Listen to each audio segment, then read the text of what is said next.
चलिए सीधे आज की चर्चा में चलते हैं। सुंदरपुर गांव के 3 भाइयों रोहन, किरण और अयान की ये कहानी बड़ी दिलचस्प है। अचानक मिला एक शानदार मौका कैसे इन तीनों की जिंदगी की दिशा तय करता है। आज हम इसी का बारीकी से विश्लेषण करेंगे। ये सिर्फ कोई पुरानी कहानी नहीं है, बल्कि समय और संसाधनों के सही प्रबंधन का असल जिंदगी का एक जबरदस्त सबक है। एक सवाल से शुरू करते हैं। अगर अचानक हाथ में ढेर सारी जमीन और सोना लग जाए तो उसका सबसे बेहतरीन इस्तेमाल क्या हो सकता है? ये स्थिति दरअसल इंसान की एक बहुत बड़ी परीक्षा लेती है कि वो आज के मजे चुनता है या लंबे समय के फायदों पर फोकस करता है, आज की खुशी या कल का निवेश। तो कहानी के पहले हिस्से की ओर बढ़ते हैं। इसकी शुरुआत होती है हरीश नाम के एक बेहद अमीर व्यापारी से, जिसके यहाँ ये तीनों भाई काम किया करते थे। एक दिन इस व्यापारी हरीश ने इन तीनों को एक अनोखे टेस्ट में डाल दिया। उसने तीनों को जमीन का एक एक टुकड़ा और थोड़ा सोना दिया, लेकिन यहाँ एक पेंच था। उसने साफ कह दिया कि ये संसाधन और इनको इस्तेमाल करने के लिए मिला हुआ समय, ये दोनों ही उनका भविष्य तय करेंगे। ये चेतावनी मानो एक परफेक्ट माहौल था, संसाधनों को मैनेज करने की 3 बिल्कुल अलग रणनीतियों को परखने के लिए। अब बात करते हैं पहले तरीके की, जिसे सबसे बड़े भाई रोहन ने अपनाया। ये तरीका अचानक मिले पैसे के प्रति उस उपभोक्तावादी सोच को दिखाता है जहां इंसान बस तुरंत खर्च करके मजे लूटना चाहता है। रोहन की सोच इस बात का सबसे सटीक उदाहरण है कि तुरंत मिलने वाली खुशी का आकर्षण कितना तेज होता है। उसका मानना था कि जिंदगी बहुत छोटी है और सोना तो बस ऐश करने के लिए होता है। जो आज खर्च हो सकता है उसे कल के लिए क्यों बचाना। इसी सोच के साथ उसने बिना कुछ सोचे समझे अपना सारा सोना पार्टियों, संगीत और महंगे कपड़ों पर उड़ाना शुरू कर दिया। लेकिन इसका नतीजा क्या हुआ? भारी नुकसान। हालांकि रोहन की जमीन पर शुरुआत में थोड़ी रौनक जरूर दिखी, लेकिन सिर्फ विलासिता और मजे के पीछे भागने के चक्कर में उसने अपनी मिट्टी और फसलों को पूरी तरह से अनदेखा कर दिया। शानदार घोड़े और महंगे कपड़े तो उसके पास आ गए, लेकिन जो जमीन असल में उसका भविष्य संवार सकती थी, वो पूरी तरह बंजर हो गई। अब दूसरे नजरिए को देखते हैं। बीच वाले भाई किरण की रणनीति, जो पूरी तरह से डर और जोखिम से बचने पर टिकी थी। किरण की ये सोच एक बहुत बड़े खतरे को उजागर करती है, जरूरत से ज्यादा सुरक्षित खेलना। मैं इसे खोने का जोखिम नहीं ले सकता, ये मानकर उसने अपनी सुरक्षा को पूरी तरह से निष्क्रियता यानी कुछ न करने के बराबर समझ लिया। उसने बस अपना सोना कसकर पकड़ लिया और केवल उतना ही काम किया जितना जिंदा रहने के लिए जरूरी था। विकास की कोई कोशिश न करने का सीधा मतलब था अपने ही पैरों पर कुल्हाड़ी मारना।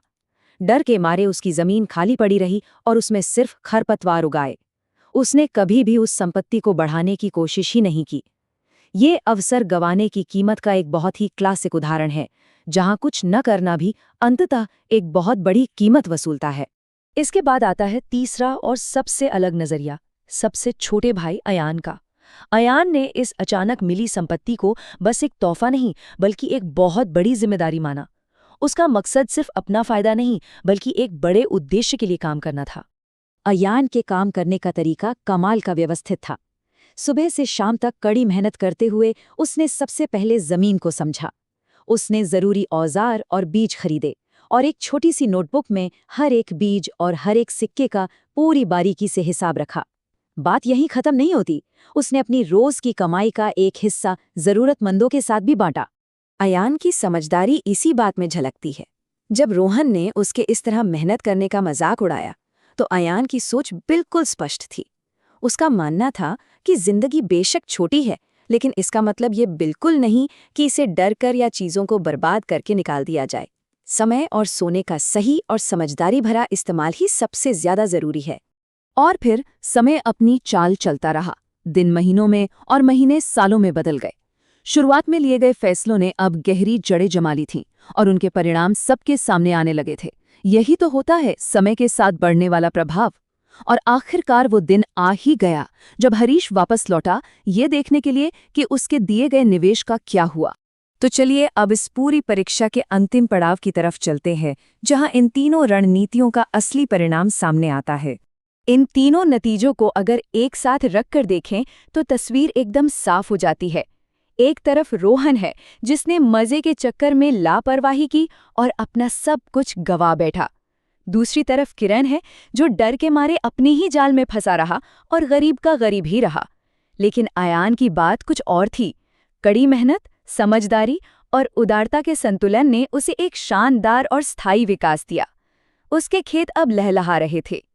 जब हरीश ने गांव का मुआयना किया तो उसने दोनों तरह की नाकामियों को साफ साफ पहचाना। रोहन की बर्बादी और किरण का डर, दोनों ही मामलों में क्षमता पूरी तरह बर्बाद हो गई थी। वहीं दूसरी ओर अयान की जमकर तारीफ हुई, क्योंकि उसने सिर्फ अपने लिए नहीं बल्कि दूसरों के लिए भी काम किया था और सच्ची बुद्धिमानी दिखाई थी। तो संसाधनों के प्रबंधन की इस शानदार केस स्टडी से हम असल में क्या सीख सकते हैं? आइए इसकी कुछ अहम बातों को एक साथ जोड़कर देखते हैं। कुल मिलाकर ये पूरी चर्चा इस बात को साबित करती है कि असली कामयाबी सिर्फ सोना जमा करने या उसे अंधाधुंध उड़ाने में नहीं है। सच्ची संपत्ति तब बनती है जब हम अपने समय और संसाधनों का इस्तेमाल सिर्फ खुद को नहीं बल्कि अपने आसपास के लोगों और समाज को ऊपर उठाने के लिए करते हैं। बर्बाद किया गया वक्त और पैसा आखिर में सिर्फ पछतावा ही देता है। जाते जाते ये केस स्टडी एक बहुत ही गहरा सवाल छोड़ जाती है। हमारे रोजमर्रा के छोटे छोटे फैसले ही आगे चलकर हमारी जिंदगी की सच्चाई बनते हैं। जब समय और संसाधनों जैसा अनमोल तोहफा हाथ में हो तो आगे का रास्ता तय करने के लिए कौन सी रणनीति अपनानी चाहिए? रोहन जैसी जल्दबाजी, किरण जैसा डर या फिर अयान जैसी दूरदर्शी सोच? क्योंकि समय सीमित है और ये फैसला करना नितांत आवश्यक है कि भविष्य की नींव किस आधार पर रखी जाए।